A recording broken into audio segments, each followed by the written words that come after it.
Yes. Back again with the feuding bros, as usual, with Freddie and Thierry. I am Yan. Let's get going. Guys, what a weekend of football. And it's been some interesting results. I guess the big one. We're gonna touch. We're gonna talk about this right now. Do you want to go ahead and talk about that, or do you want to just tell me how you feel first, man? Tell me how you feel. I don't know if you want to be here right now, honestly. Like, I want to be somewhere else. I can't even express what's going on. But yeah, I don't know. Freddie, I'm just depressed, just disappointed. I don't have energy to be mad, like angry. Like, so many people are like so angry. I'm like, yeah. Energy for that, bro. That's the thing. I think the worst place to be right now is to be at either end of the spectrum, to be overly positive or overly negative. I think it's best right in the middle, where you're like, okay, we're just observing where the team is at right now at the moment, with the players we have, with the manager, with everything that went down this summer. And today, clear evidence that it's not good enough. It's not where we aim to be at. The biggest question is why? Why are we not there after a good summer? Why, we can't see the improvement that we want? There's mixed feelings, right? And for me, just really quick is, if we look at the game, I know, most people have seen it, and yes, just before you carry on, sorry. Of course, we are talking about the big game of the day, which we saw United getting destroyed by Liverpool 3-0 on home turf. And as United fans, tell me, just go ahead. Tell me what you feel, man. Tell me what you feel. I mean, the platform for you to rant. Man, no ranting, because I think that's just emotional reactions. There's no need to rant. There's no need to sack the manager and burn the whole house down and throw the players away and all of that. Look, this is the process of football. Yes, because it's Man U, the expectation is just unrealistic to some point, to some people. People still living the 08. A lot of things have changed from there, right? There's been like 4 or 5 managers since this guy has been here. So there's been so much in the background, and if you don't take that into account, then you're gonna be quick to be like, okay, yeah, it's trash, or you're just gonna be quick to the extreme. For me, this game states exactly where we are. With our team, we're still struggling to imposing our style of play. We're still struggling to see the patterns that make team elite, make a team like a great team, right?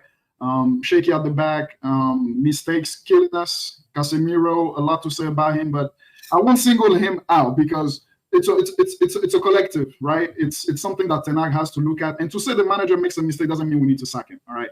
He makes a mistake to trust these players with this system. The system, I think even most people will feel that even if Ugarte is here right now and goes into that midfield, it's going to be hard for him to keep up with all this ground to cover. It's crazy that, we have one single pivot. I think we should do better with that. And I think if we make that twist, we're going to be more solid. But all in all, just not good enough, up front, not enough bite, not enough, being clinical, simple as that. So another blow, another thing we're going to sit on, and, there's going to be all the talks, but essentially, we as Man U fans, personally at least, I want to find the solutions to that. I want to see something change. If the system needs to change, let's do that. Just the collective is going to change. Obviously, we know Casemiro is probably going to sit down for a moment as Ugarte makes his debut and all of that. He's going to take charge of that position. But I think it's deeper than that. I think maybe the system needs to change a little bit, and I hope Ten Hag takes a look at that, and that's something. But obviously, Casemiro makes some mistakes. I mean, the second one, obviously, shouldn't lose the ball there. I thought it was a foul personally, but anyways, you move on. You lost the ball there. I just thought our defending after that was just poor because Diaz was like the only one in the box. Yeah, like, I think that Jota away on the back post. Like Mudryk was gone.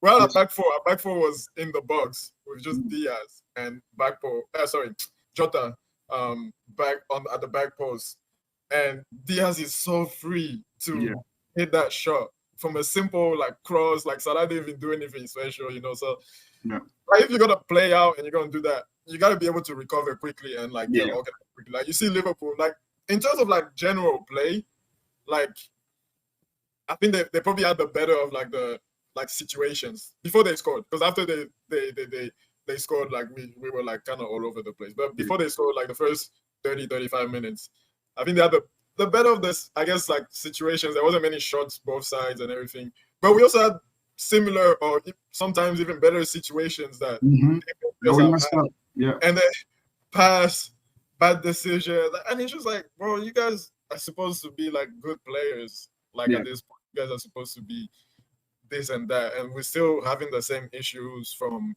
the same people. And like I don't know how he can get through to them. But it's a mistake on his part. You gotta say, we said, okay, you won the FA Cup. There's not really an obvious candidate out there to say, oh, this guy is better than Ten Hag. Let's take Ten Hag out. I think that's why they kept him in. Yeah, for sure. Said, you have to come and start well. The summer was good signings. But you come, Fulham, okay, deserve to win. But again, we still have shaky moments. Brighton could have gone either way, but at the end of the day, you lost. And then you play Liverpool at home, you get slapped. Like, okay, there's positives. Like, you can say De Ligt, you can see he's going to be a good player for us. Obviously, Ugarte will make a difference, maybe. Ahmad was bright when he came on. But, I mean, it's just, yeah, you got to do something. Well, he got to change. I think he's trying to do too much with that squad. He's trying to be too expensive with that squad of players that in their show. Time again that they can't do it. We just don't have the guys that can do whatever system he wants to do. So bring it back. But at the same time, I think he puts pressure on himself to like show that he can. I think with this team he can get results. Yeah, I think he can do what he did the first season and get results and get us up for. We'll win. We'll be solid. Play on the counter. Get results. But I think he wants to show this, and we also want to see something different as well as Man U fans. But I think even him more so, he wants to show that he's the main guy that he can come and like, he wants to show the system, the style of play, do all of that at once. Exactly. Yeah, I mean, he's been trying to do that for 3 years now, and we've seldom seen results. But I just want to ask you as well. Obviously, it was De Ligt first start of the season. What did you make of De Ligt? It was good to me. I thought he played really well. I think we see a difference, kind of just the mobility. Because Maguire, to be fair, has been playing well in the last few months. But I think he's just a little bit more mobile than Maguire, so he can kind of get out to the wingers a little bit quicker and like in those one. And he's better at the one-on-one defense. There was it looks moments that he had Jota isolated with Jota, and he just got the ball so like really like easily. Yeah. So I think he's gonna help. Our back four for me is good. We have like 6 options at the back that will come in and do a job and play good. It's just midfield up. Mason Mount is important. My new fans don't want to admit that, but he's important. Like, he runs around and protects Casemiro so much. Yes. People don't want to see that because Maino doesn't do that. Maino just wants to go forward. He's great on the ball, but he just does. His defensive awareness is not there yet. Yeah. And sorry to interrupt about Mount. It's a good point you're making, but at the same time, like the system with Mount is not sustainable if it's only Mount that can do it and he's always injured. So I'm like, of course, why would you even waste time working on that strategy? You know. But yeah, I just wanted to say that because yes, with Mount we've seen the difference in the pressing. We've seen the difference how Casemiro is covered. The point you're making is great, but at the same time, I'm like, I don't think that's quite the solution. I think it's the change of system. I think something bold, like playing a 3-5-2, a little bit more, structured, right? That's something you see CTB in a shape more often than not. They start as a 4-3-3, but quickly it changes to a 3-5-2. They overload the midfield, and yeah, I think that would suit us better, and it will make us more secure and give Casemiro more help. But hey, let's see what it does based on this terrible results. It's gonna be, today crazy. as well. I think what I heard is as well is like, obviously, you go in with that. Pretty much what it is a 4-4-2 kind of, because Bruno is very high, and you play 2 wingers, like wingers, like they were so wide. Exactly. Like, obviously, we're gonna say Casemiro, yeah, fine, but like so many times you have Mainu and Casemiro in the middle, and the wingers are like on the sides over there by the touchline, and we're defending, and there's so many gaps in those holes, and Liverpool was picking us off in those gaps easily.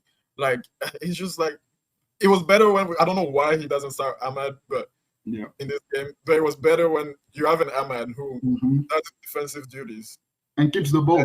and keeps the ball. Yes, maybe he's not as electric as a Rashford, he's not as electric as a Garnacho, but he does the simple things well. He does the basic things well. Even when he's not playing at his greatest, the first 2 games when he's greatest, but he still protects the ball, keeps the ball, doesn't lose it a lot, and it keeps us ticking. But he put Garnacho, he can be the best player on the field, and then this game today, he just gets bullied. So it's just disappointing.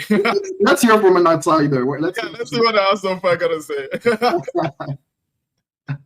Yeah, I mean, let's just talk about the game right now. Okay, so just the game. You guys played well for 10 minutes. 10 minutes, 15. And then that was it. Like, because I remember, like, at the start of the game, I remember Rashford taking the ball and taking on people a couple of times, and I'm like, oh, okay. Rashford looks like he's on it today, like, you know. So it might be something that, you know, to look out for in the game. But then after those 10 minutes, just a combination of Liverpool taking control and you dropping back, and that was it for you guys. That was it. And once that first goal that was disallowed went in, you could tell that you were gonna have a rough day. Why? Because before that, it was all you, and then that goal comes in against the run of play, basically.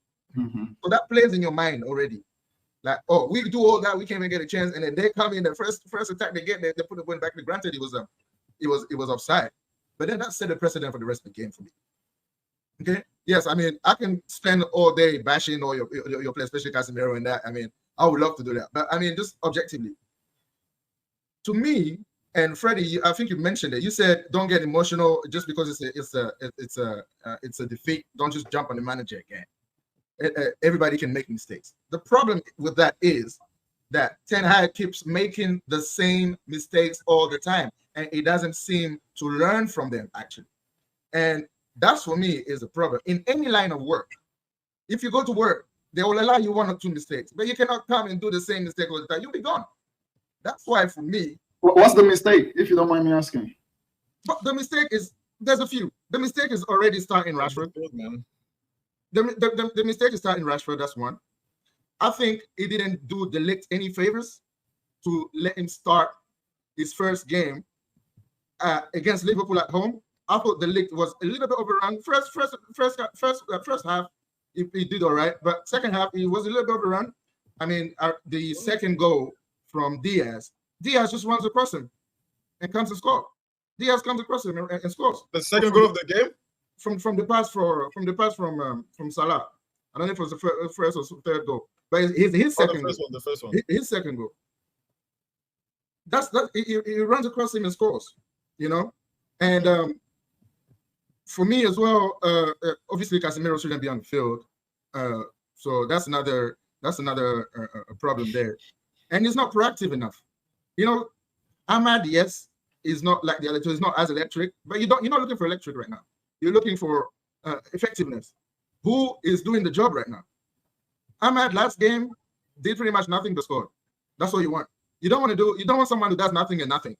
He did nothing and scored. So it's not justified for him to sit down today for any of these wingers, right? The last thing I'm going to say as well is the crowd. When they heard that it was Garnacho getting off and not Rashford, they started going. And that's how you lose. That's how you lose people, for being stubborn. That's why I always bring it back to the manager for being stubborn. You said, Freddie, that there needs to be a system change. Is he going to change it? He's not, because he thinks he's right. He comes out he comes out last year against when you guys lost against City 3-0. He came out last year against City after the game and he's like, "Oh, the players didn't follow my game plan." I mean, do you really come out and say something like that? You come out and say, "Oh, we're the second best team in England because we won 2 cups." Come on, man. That's not United standards. The United fans do not want to hear that. You can use that as an argument. I didn't say they were the second best team, but yeah, okay. You said in the pub, but don't come out on TV as the United coach and come and say stupidities like that for me. So, he has to defend himself. Of course he will. Of course he has. That's the least he can do. But the thing, he has to defend himself. Yeah, that's on him. Let him do that.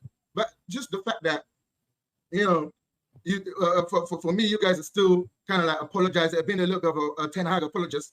For me, it baffles me, because at the end of the day, we come back here and we keep saying the same thing. Since last year, we keep saying the same thing.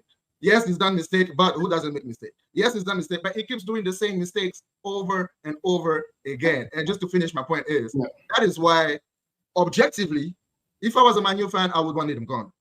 But as an Arsenal fan, just like I wanted Oli to stay, Ten Hag for life, man. Take it over.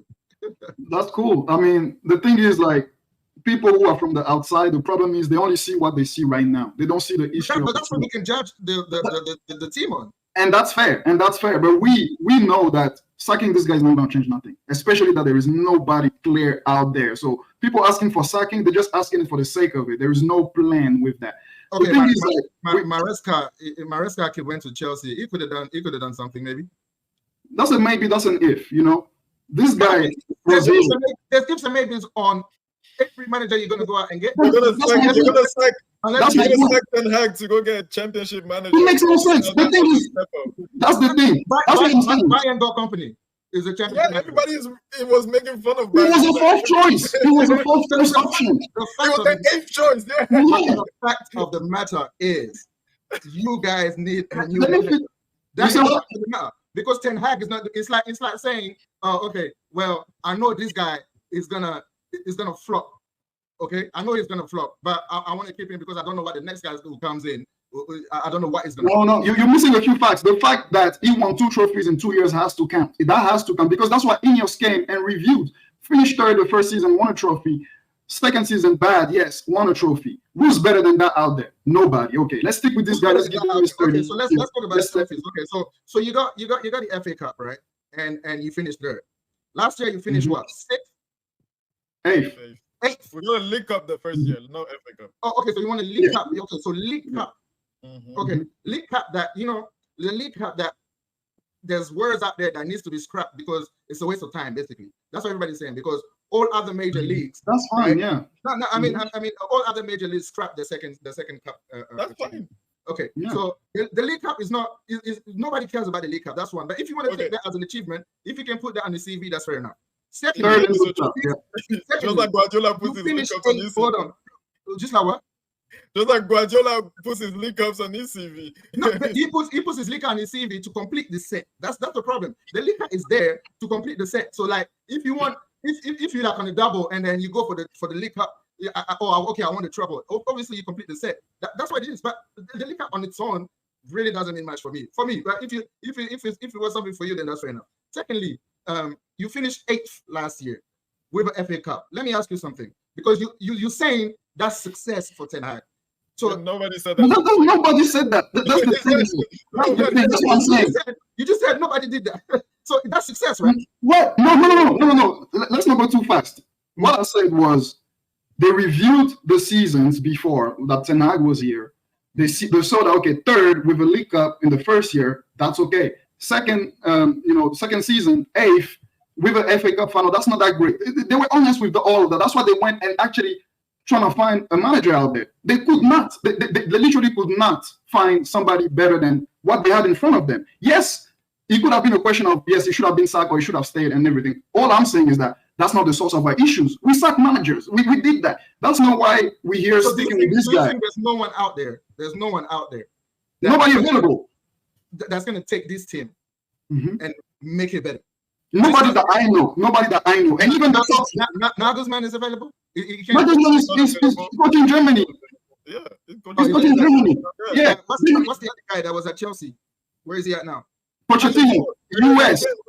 He's coaching in the US. Okay, is Poch better? You think Poch is better? Everybody. Well, he can do a better job, I think. You think? But he did. Because do you remember that Poch didn't win the Ligue 1 in France in his first year? He did nothing with Chelsea with more players. But he can do a better job. He can finish better than that's just based on what you think. That's the thing. That's the thing. We thought Mourinho was going to do a better job. You're just throwing names out there. I'm just throwing names out there. But I'm just, at the end of the day, right? The thing. What I'm saying is, you have a situation where there's a guy that is not up for the job. You know it. This at this point, I think we can agree that this guy is not good enough for United. I think we can. Or you don't agree with that. I'm not sure I'm on the fence. I'm trying to see this third year. That's fair enough. That's fair enough. So for me, I'm just gonna talk for myself. Yeah. He's clearly not good enough. Okay. He's clearly gaslighting himself when he comes out and does some stupid interviews after games. And he's clearly out of his depth because he's not making the steps for you guys to move forward. You know, the first year for him was, his first year, and everyone was like, "Oh shit, next year Ten Hag is gonna do things," because he came in, he didn't have his team, right? He didn't have his team. He used somebody else's team, all his team, and he did wonders with it. Finishing third was near nine a miracle for you guys. All right, so there's no progression from there. There's no progression. There's no clear progression from there. And after 3 years, but I'm sure you're probably gonna give him the rest of the year, right? But after 3 years, and we're talking about, yes, we have a small sample size on this season, but it's one hard-fought victory in the first game, a second day game week loss to Brighton, and the third day battering at home to your biggest rivals. Yeah, and that counts. That counts. Yeah. So for me, he has to go. But objectively, yeah, I want him to stay because the more Ten Hag, the merrier. No, I get that. Look. Go ahead, Terry. Go ahead. I was just gonna say, I think the reason it's obviously it's gonna go back and forth. I think the majority, probably 60% ourselves, Man U fans, wanted him to stay. Obviously there was a good probably 40% that were like, nah, he needs to go. Either way, it would have been fine. For me, the reason you keep him as Ineos, if I'm trying to put myself in Ineos' shoes, you've changed everything that was obvious, where we were obviously deficient, where we obviously did not, the person in that role, or if some of these roles there was nobody in that role, but where there was the person in that role was obviously not the best person you could get for that job. So you've come and you've made these changes. Now you get to the manager. At that time, there were Pochettino that had just become a free agent. Bearing in mind, from reports, they wanted to keep Ten Hag. So for them, they were going to keep Ten Hag. That was their first choice. I remember people thought he was sacked like 2 weeks after the last season. Like, most people, well, I mean, not most people. No, yeah. Let me finish. Yeah. Initially, they wanted to keep Ten Hag. The reason they started to change their mind was after we got destroyed by Crystal Palace. I think it was maybe 2 or 3 years before the season. Yeah, that's when they were like, oh, maybe we need to change this guy. But initially, they wanted to keep Ten Hag from the moment they got into place and everything. So now you go look, okay, Pochettino, okay, Chelsea, you can say Chelsea was a mess, but United as well, it's not that much. No, I mean, that's Pochettino. I mean, no, I'm just going to go through it. Yeah, you look at PSG, mixed period. Thomas Tuchel, he just came off getting destroyed in Germany. So, what do you do? De Zerbi, again, okay, you can say De Zerbi, we can go try with De Zerbi, but again, it's a risk. It's kind of, for me, it's kind of the same as keeping Ten Hag because it's just another risk. Who else really? The thing about that is Ten Hag is not a risk. Ten Hag is a guaranteed failure. That's no, the thing. You can say it's a guaranteed failure. But then his first season, it was a guaranteed failure. Exactly. Every season is a guaranteed failure. Every loss is a guaranteed failure. And I just want to go back. That's just you guys getting emotional. Let me go back real quick. That's just you guys getting emotional because you cannot take the banter when you lose. Wow. Okay, that's fine. Let me go back. Nobody says that. Nobody is saying that is a failure every loss. Of course you can lose. But that's what it is, though. That's what it is. When you lose, that's what I was going to say. That was exactly my point. Postecoglou was stubborn last year. He did the same mistake over and over again. There was nobody that came here and said, "Oh, we should sack Postecoglou." So first season of the man. I said Postecoglou made the same mistake over and over last season. It caused them to slip up from top of the league, right? With the same mistake. Nobody talked about sacking that man. But when it's Ten Hag, it's automatic. No. It's his first. Okay. In Ten Hag's first season, nobody was speaking about it. Of course, it's Postecoglou's first season, and people were bashing him about his stupid decision as well. Postecoglou. Nobody was saying no. He wasn't as strong. Yes, nobody. No, they were bashing it, but because obviously it's Tottenham, so everybody wants to laugh about Tottenham. So it's like it's Tottenham again. So, but basically, you're stupid for keeping doing the same highlights bullshit that you keep doing. Who do you think you are? But of course, because there was progression in the play for Tottenham, because you could clearly see the progression. That's why, and because Postecoglou is in his first year as well, you're not going to start him in his first year. That's why he has that leeway. Do you think that if he comes this year and starts doing the same things again, he's not going to get it? Of course, we'll have to see. We'll have to see. He will get it first from me, and he will get it from the press as well, because it's going to be like, yo, last year you did this. Okay, we'll let you. You know, the Premier League moves fast, man. The Premier League. That's right. So he's going to get it. For Ineos, like, you keep the guy, okay, because like Freddie explained, first season he did well. Second season, you can say, okay, yeah, he did terrible. We're not gonna sit there and say he did all right second season, but there was mitigating circumstances. The other teams that had close to as many injuries, I think Chelsea had more, and Newcastle was around us. They all also had terrible seasons. So it wasn't just a case of, oh, Ten Hag is just terrible. There was also I'll take injuries as a legit excuse, especially if you got half of the squad, like, and most of course. I'll take and he made mistakes on top of that. I'm not gonna lie. That was factored in the decision to choose him. Injuries you don't have controls over. But let's talk about his signings, like the success of his signings. There's not much to brag about there as well. Like there's a lot of flops. So there's that too. And for a manager that, the manager that cannot pick good players for your team, because right now, after year 3, those players are yours now. So you don't have that excuse that it's not my team anymore. That's right. You don't have that. Yeah. I mean, anyways, we'll see if this is your. Exactly. That's the bottom line. We have to see. My last question about that. Sorry, Freddie. My last question about that, because we have to move on. My last question about that is, if you finish 8th with an FA Cup this year, do you keep it? No, they're probably not going to keep it. They're not going to keep it. To you. Personally, I'm not attached to this man. I don't know why people think. I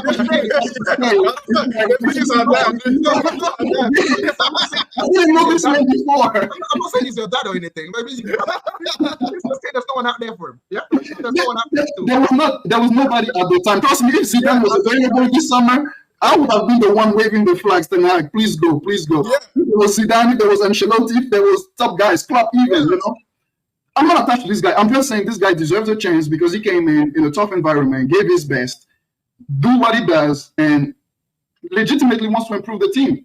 Like he has the good intentions. Now, we can question his tactical abilities. We can question all he does. I think there's just equally as bad things you can say than good things. And that's the thing that people as well skip over. There's good things to say. He did have some tactical changes that changed game. Barcelona, remember that. Even recently with City winning the final, Liverpool winning the final. He's had moments. And just let me finish. The problem is they're few and far between. That's the problem. That's what I was going to say. You mentioned, is he going to change the strategy? He has changed the strategy a few times. He has had some moments where he's changed things around. People are like, what is he doing? Even before in preseason, having Mount up there with Bruno, that's a different setup. That's a different strategy, right? So he does change things. He does try things, and when he fails, obviously, it's the slander. It's like, he's shit, he's disappear, like kind of thing. I don't get that extremism. He's just gonna keep making the mistakes. There's no doubt about that. Are you gonna win in the process? Are you gonna give us hope that we're gonna be better someday? That's what I want to see. Now, if I don't see that, I will say, go out. Like we don't need you here. Well, to be fair, we've also anyways, we've had a tough start with the teams as well we're playing, but we should be beating them. Not maybe not Liverpool, but we should still be beating Brighton and Fulham and stuff. Yeah. Let's also see maybe 10, 15 games in. Let's see how it goes. But he does need to change stuff. And I was optimistic today because I wanted to see how good Liverpool was. Liverpool was good. But do I know that? I mean, I just wanted to them to see how good they are against a decent team. I don't think they've played a decent team yet. So okay. So basically, I was because if you remember my prediction, I was like, it could be a draw because I thought that you was going to bounce back. So I mean, I'm just being objective. And if Ten Hag was my manager at my club, I would call for his head a long time ago. But that's just me. Like you guys called Arteta's head. I'm sorry. Like you guys called Arteta's head. But I don't think I called for Arteta's head personally. There's some people in the fan base that did, especially. No, I said I wasn't happy with the appointment. But I said it was there. So, but first 2 years, maybe I might have said that. I don't think it's good enough, especially in the first couple of years. But I wasn't happy with his appointment at all. No, especially when back in the days, Enrique was available, and that's who I wanted. That's who I wanted. Right. But Right. let's come back to this. We can talk about Arsenal later. And yeah, so where was I? So yeah, from my point of view, that's what it was. But let's put it to the listener and see. Hey, if you're a Man U fan, let us know, man. Is Ten Hag the man to take you forward? And just let us know in the comments. And don't forget to like, share, and subscribe as well. All right. So we're gonna wrap up these videos, but before we go, Freddie, you have a question for us. Let's start with our new feature. That is what is it now? What's our new feature? Who is better? Let's go. You have a question for us, right? That's right. That's right. Quick question, all right, guys. Who would you have on your team? Who's the better player, Anthony or Mudryk? Stop this. Stop this, man. I thought you were going to be serious. Look, you have one choice. You have one choice. Anthony or Mudryk. Who's the better player? Who are you going to have in your team? Hey, wait. Quick throwback. Jackson scored again. Just saying. So what? I'm telling you. So what? Does that make him a better player? I don't get it. It doesn't make him a better player. I'm sorry. All right, so who is the better player? Mudryk or Jackson? No, Mudryk or Anthony? Anthony. I'll let you go first for Thierry. You want me to go first? Yeah, go ahead. Okay. It's Mudryk, man. Anthony is a waste of space. Anthony is so limited. At least Mudryk might like he might take somebody on and put in a half decent ball like once a game. But Anthony can't even take people on. He's not fast. He's not like tricky enough. He's not strong. His pass quality is so poor. Like, and he's just not good. Like, so, like I don't know what it is, but yeah, I think Mudryk, like, he's bad too, but he's better than Anthony at least. Do you know how tough that is, man? That is seriously tough. For me, that's okay. Two bad players, but one is bad and one is a clown. Like an absolute clown. An actual clown. Yeah. So they're both terrible. But on that note, yeah, I have to go Mudryk, man. I have to say, and because Jesus, it's tough though.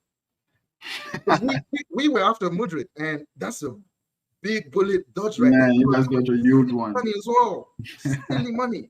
And we got Trossard instead. So like from there, like, it's a bullet dodge, but I mean I have to go Mudryk. Mudryk is better, man, because Anthony is just a pantomime on the field, man. He's just a comedian. All he knows how to do is just pull faces and just act a fool. Like, this guy is a waste of time, man. So yeah, waste of time. I agree. You know, I'm not even gonna add anything to what you guys said. That's just the complete truth. Mudryk, I think if you really like want to do it, like if you try to do something, you can exactly. You can see like okay, there is potential. You can move into Anthony. It's dead. Like the guy has nothing. Like he should like his only hope, I think, to remain professional is to drop back. If he becomes, he's young still. I think he's 24 now. Anthony's 24. Okay. He's 24. Yeah, he's not that old. I think his only way forward, like, is to drop back and be a right back and like work on your defense. Trying to be aware, like change vocation. Skillful right back, man. Jeez. What skills though? What skills, bro? He gassed everybody with that. Nothing came after that. All right, guys, you heard it here. Who's better, Mudryk or Anthony? We think Mudryk is better, but let us know in the comments. And go ahead and participate. Hit that bell button and feel free to join our FPL mini league. Link in the description. See ya. See you later.